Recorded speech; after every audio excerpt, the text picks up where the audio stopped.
Thank you very much, Madam Speaker.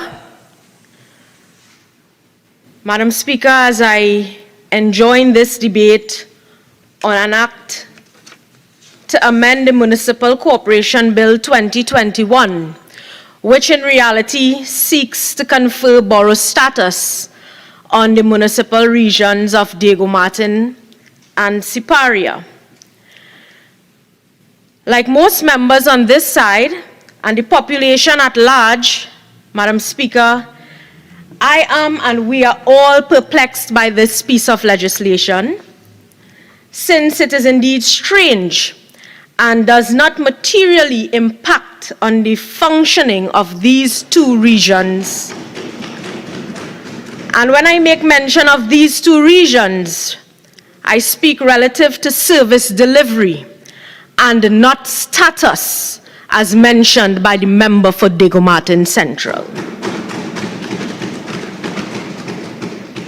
Madam Speaker, I am from Chaguanas, the borough of Chaguanas.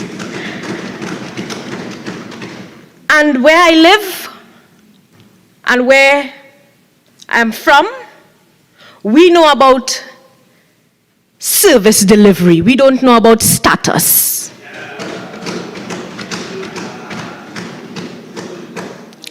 And the member for Diego Martin Central spent a lot of time on the opposition leader. And in response to that, Madam Speaker, I want to ask the member to not worry about the opposition leader, worry about yourself. Because, my dear, this is politics. And you made mention that the member for Siparia, the opposition leader, would have cut her teeth at the Siparia Regional Corporation. As the Minister of Communication, you ought not to mislead the population. And as the proud member for Diego Martin Central, you ought to say the right thing and let the population know that she did not cut her teeth at Siparia Regional Corporation. She started at the St. Patrick County Council. So give the correct information. Madam Speaker, as I continue, the Minister of Local Government and Rural Development, in his opening, in his introduction, as he began with his contribution in this debate, the minister stated, this bill tells us where we are and where we are heading. But, Madam Speaker, after listening to the contributions and looking at this bill, my question is, where are we really heading? Where are we really heading as it relates to local government, as it relates to this bill and the status of these two regional corporations moving from regional to borough? Madam Speaker, given the minister's pronouncement in his opening salvo, wherein he would guarantee local government or words to that effect, Madam Speaker, to this day, despite his claims, why has local government not been given constitutional guarantees to date? Madam Speaker, the Honorable Minister must be commended for standing on his feet for the entire time of his, and fulminated for the entire time of his presentation. However, Madam Speaker, what does it mean for Diego Martin or Siparia? Madam Speaker, this bill in actuality speaks of whether you can reverse on High Street, reverse on Siparia or Sobo Road in Labre, and that is all.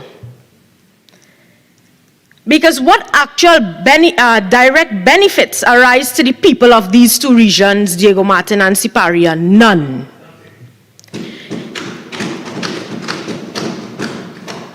Even the minister cannot identify any.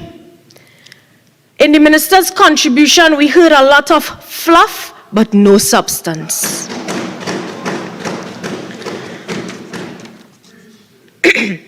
Madam Speaker, I did not hear the minister make mention, the Minister of Local Government, or state anything about any consultation, or even quoting one person from Siparia or one person from Diego Martin saying, I want this. I want borough status within my region. I am ready for this. Madam Speaker, a few PNM ministers or representatives sitting in a room with a council, is how we have reached here today, based on what was explained. But Madam Speaker, I commend my colleague for St. Augustine, because she has also a lot of history in local government. And I speak for myself as well, as someone who comes from the heart and belly of local government. I want to tell the minister to stop blaming corporations for monies being returned, at the end of the financial year. Stop it. Just stop it, Madam Speaker. Because when you go to borough status, and I want to relate to this a little bit on staffing and the operations, when you as a minister can ensure that corporations have proper staffing, they have the right technical officers to do the work, to send it to the ministry, to get the money, to get the projects on board, when you can ensure that you can work with the Minister of Finance on a timely basis to make allocations a reality in the form of releases, and not allocations in black and white on paper, when you can make allocations a reality in the form of releases. Madam Speaker, 48-1, you rush, you just always rush to speak. Listen. Have a seat. Sorry. Remember, I think you're forgetting where you're sitting, okay? I ask all of us to be tolerant. It's nice for us to have a camaraderie and little, badgering and so on, but I think this is going beyond what is acceptable. Member for Diego Martin Central. Madam Speaker, 48-1, the relevance of this. Overruled. Thank you, Madam Speaker. When you can make allocations a reality in the form of releases, then you can come and play the blame game. Madam Speaker, as I move on, in terms of this bill, Madam Speaker, this bill is being held out as the panacea to the woes currently experienced by all municipalities, inclusive of both Diego Martin and Siparia regional corporations. Madam Speaker, at the recent opening of the refurbished $131 million Skinner Park facility, the Prime Minister referenced Sangre Grande, where it seems this region is earmarked for the same at one of its facilities.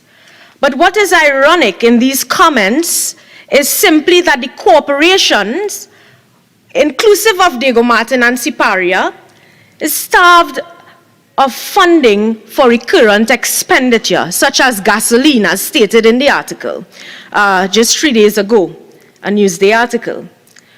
However, Madam Speaker, the government's approach to circumvent the operations of the corporations, then award to UDCOT millions of dollars to upgrade facilities while starving corporations of their pittance funding on an annual basis. Madam Speaker, as I stand here today,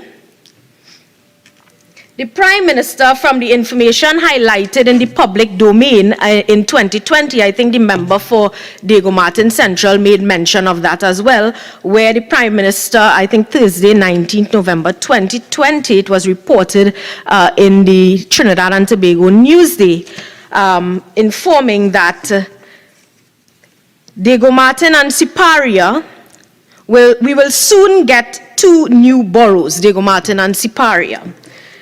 And it wasn't even stated at that time that it will come to the Parliament, or it will be taken to the House for debate. And it begs the question, why are we even here to debate? Because it seems as though since then it was a done deal. Madam Speaker, and when I say that in the sense of even though the Prime Minister would have stated such in 2020, not taken into consideration the residents of Diego Martin, because, Madam Speaker, on Tuesday, 1st December 2020, a newspaper article states that Diego Martin residents unimpressed by plans for borough status. Some residents, Madam Speaker, even stating a retired Carenage resident, and I quote, Peters said, the move resembled a smoke screen. There have been infrastructural work in Diego Martin, but can't seem to get things right, like traffic, flooding, and crime. Madam Speaker.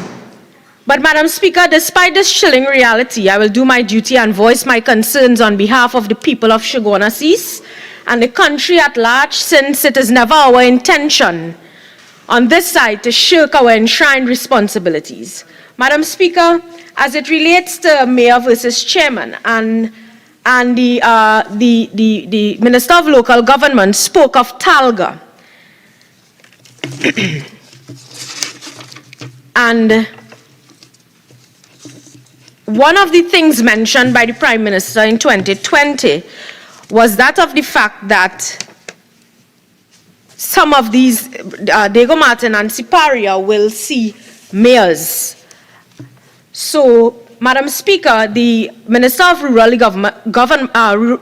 Government and Rural Development made mention of Talga in his contribution. Madam Speaker, is it that someone prefers to be addressed as mayor rather than chairman, or chairman, sorry? Because a newspaper article dated December 1st, as I just stated, 2020, reported the upgrade from region to borough status will see Diego Martin and Siparia install mayors. Madam Speaker, if this is the reason, then simply amend the legislation to call all 14 municipal heads mayors and simply end the story. Because the minister spoke of Talga, and as a councillor, I recalled, I'm not sure if the member for Diego Martin Central would recall, but I'm sure the member for Dabadi O'Meara would recall this. Sitting in many Talga meetings, it was always recommended by Talga that all 14 corporations, we should remove calling these persons chairmen and install them as mayors of regional corporations. So take the recommendations of Talga. Madam Speaker, as I move on to another point, in terms of this particular bill, Madam Speaker, why at this 11th hour the Parliament is in session to debate conferring borough status on Siparia and Diego Martin Regional Corporation, whilst this government has unilaterally deferred the conduct of local government elections? Madam Speaker, 2022 via a media briefing by the Minister of Local Government and Rural Development. This sleight of hand, Madam Speaker, to the local government bodies and population at large clearly demonstrates a lack of respect and value towards local government institutions. Madam Speaker, how can this be fair and okay to the local government population? And today you are coming with this bill. Yet this very government, Madam Speaker, pontificates to the high heavens about caring and respecting democratic institutions. Madam Speaker, the Municipal Corporations Bill, moving to borough status. The government, through this myopic act to amend the Municipal Corporation Bill, attempts to hoodwink and mesmerize the population and residents of Siparia and Diego Martin with this borough status mantra. However, Madam Speaker, the fundamental question is what improvements in local government services would this change create? Madam Speaker, at this time, the answer is simply none, based on what we were told here today.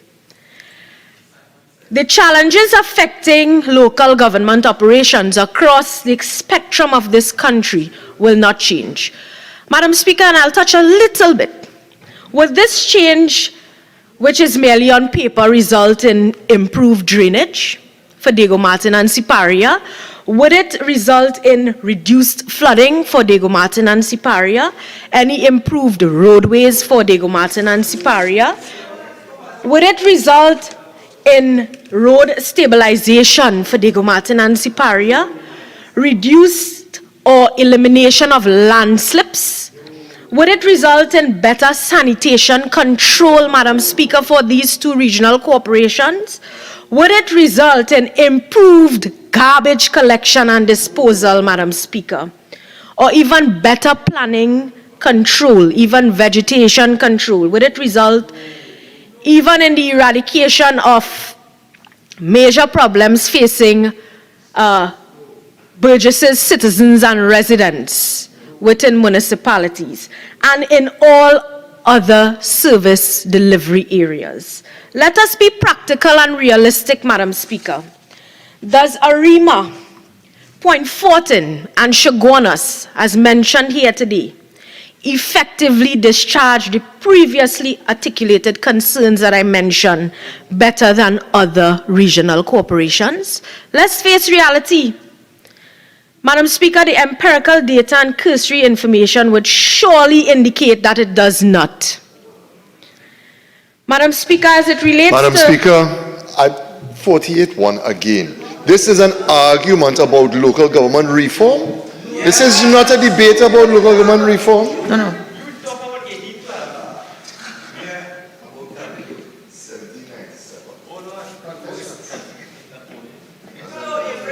Member for St. Augustine, member, I'll ask you to leave the chamber. You can come back after 5 minutes. I think by then you'll control yourself. Yes, and just leave quietly. All right? Please continue, member for Chaguanas East.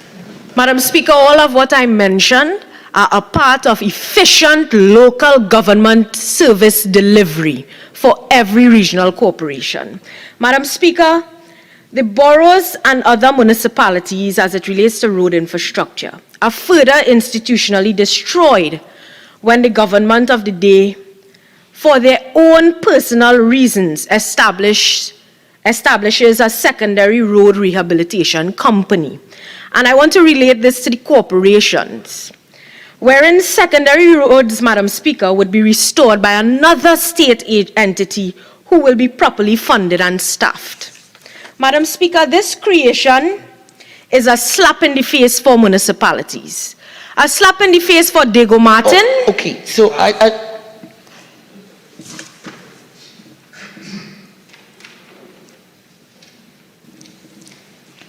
Member, I would have allowed you, as you were going, you're showing the difference between a municipality and a borough and showing how it will change. Just keep along that, because what you're developing into right now, I'm not going to allow. Member for Naparima, I think if you have a particular concern, you can always go outside, compose yourself, and come back. Thank you. Thank you very much, Madam Speaker. Madam Speaker, just to complete that point, this particular company would have taken away and messed with the potential of the municipalities, inclusive of that of Siparia and Diego Martin. Because you now put in the hands of a company to dictate which roads are to be fixed, and you don't give that opportunity to regional corporations. Therefore, if Siparia and Diego Martin move to borough status, how does this impact them?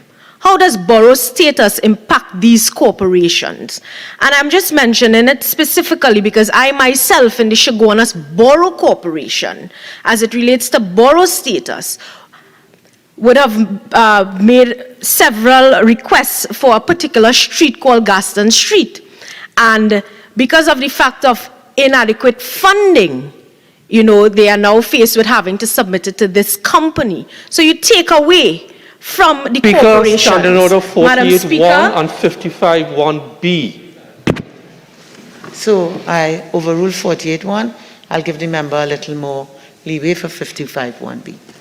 thank you, Madam Speaker, and I move to my other point of financial allocations and funding. Madam Speaker, the government is portraying to upgrade to borough status for these two regional corporations as a significant and dramatic developmental tool based on what was explained here today. Madam Speaker, in terms of funding allocations, this is like hearing the local saying, rank without bank. Madam Speaker, this simply means that you have elevated the rank of two municipalities without the commensurate resources as it relates to funding. In other words, Madam Speaker, these two corporations, yes, okay, they are going to become boroughs, but they remain broken. Broken in terms of the pocket. Madam Speaker, because we have to ask the question, what are the financial benefits in terms of funding? And is there any financial incentives for these two corporations moving to borough status? Madam Speaker, in terms of facilities development, I've heard members mention the health center and whatnot. Madam Speaker, moving to borough status for these two corporations, Siparia and Diego Martin, is it that people will still have to trek to Port of Spain General Hospital from Diego Martin and San Fernando General Hospital from Siparia? Because remember, people from Los Iro and Siparia will now become burgesses. And this is something which I would have learned in local government. When you're in a city, you are referred to as citizens. In a regional corporation, you are referred to as residents. And in a borough corporation, you are referred to as burgesses. So, Madam Speaker, I just thought I should mention that a bit in terms of hospitals and facilities such as senior activities centers, etc. Administrative complexes as it relates. I heard the minister mention Diego Martin. What about Siparia in terms of administrative complexes? We didn't hear much about those, whether any new activity centers, fire stations, courthouses, etc., which are all requisite for the elevated status of a borough. And with that being said, Madam, I move to how will borough status improve the lives of residents, burgesses. Madam Speaker, if we confer borough status on these municipalities, can the government provide assurances that there will be no bad roads, better drainage, no flooding, and clear and desilted water courses? Madam Speaker, how will the attainment of borough status improve, isolate, and compensate those persons so badly affected in the Siparia Regional Corporation from last year's flooding in November? Flooding impacts boroughs and municipal corporations alike. But, Madam Speaker, the solution to all of this is greater resource allocation. Madam Speaker, and when I say greater resource allocation, the Prime Minister recently made mention of his house facing some difficulties, facing collapse because of no funding at a corporation. Madam Speaker, today I see that there are many persons in this country like the Prime Minister facing collapse of their home. There are many persons in this country whose homes have already collapsed. So the solution is really greater resource allocation as it relates to borough status and having them to operate efficiently. Madam Speaker, I want to touch a little bit on how did we arrive here in terms of borough status for these two regional corporations. What were the factors used to arrive at the action? at this action, Madam Speaker, was consideration given to any of the following, and I state, what was the yardstick for qualification as a borough? What type of administrative status defines a borough?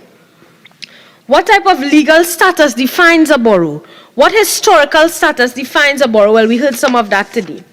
Madam Speaker, since the PNM government or the government didn't conduct any quantitative studies nor used any data-driven mechanism to arrive at this amendment, once again, this is manifestation of administration by VAPS. Madam Speaker, further, can the government state what developmental studies and guidelines were utilized in arriving at this decision? Clearly, Madam Speaker, there is no established formula for funding and financial resource allocation amongst current and proposed boroughs. Madam Speaker, if this amendment is carried and we analyze the disparity in funding as mentioned by various members here today, the government has provided no sound reasoning to justify the basis of this elevation for these two regional corporations. Therefore, this is a mere smokescreen to the population.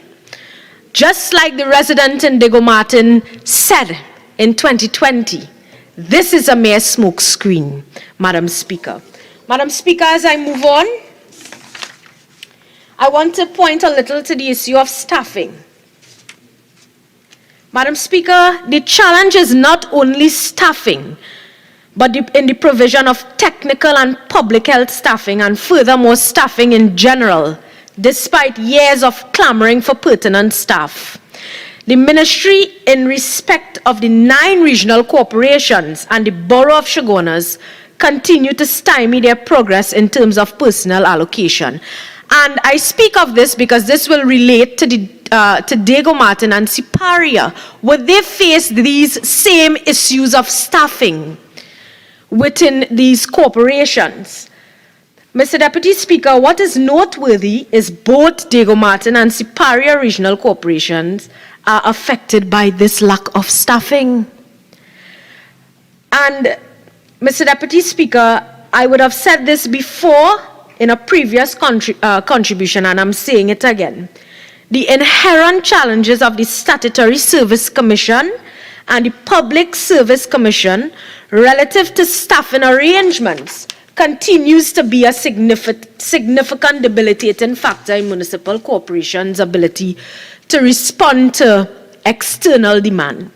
And therefore, Mr. Deputy Speaker, the question begs, can the minister offer assurances that with borough status, the age-old problem of staffing issues would be dissipated or at least be regularized, Mr. Deputy Speaker?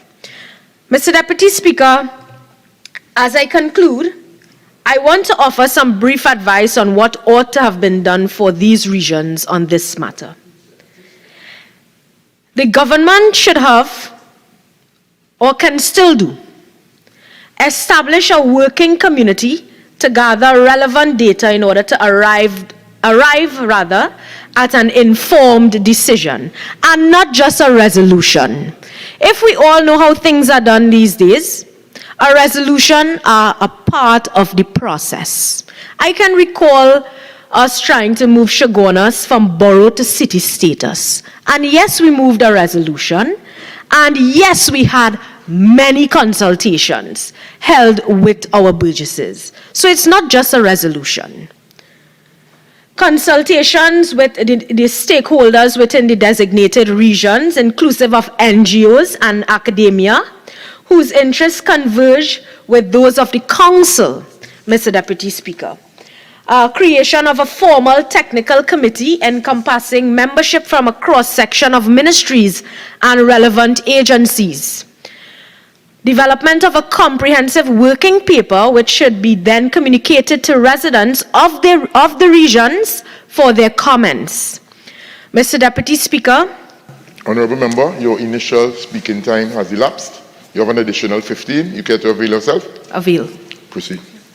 In addition to that, Mr. Deputy Speaker, assimilation of feedback into compilation of a final document. Then from that, transmission of final document to the line minister, meaning the minister with responsibility for local government, and finally tabled to the parliament. Mr. Deputy Speaker, from what we have gathered on this side, no such process was undertaken. Hence, the convulsive, diverging views on the proposed amendment. Finally, Mr. Deputy Speaker, I want to inform this House that good local governance is not just about providing a range of local government services, but must extend to open democratic participation. Mr. Deputy Speaker, with that being said, therefore, the government should hold the local government elections. Mr. Deputy Speaker, as I close, I want to state that and make it clear that we are on this side and not against progress. But this amendment significantly lacks a thorough, consultative, and transparent approach. Mr. Deputy Speaker, with that being said, I thank you for the opportunity to contribute to this debate.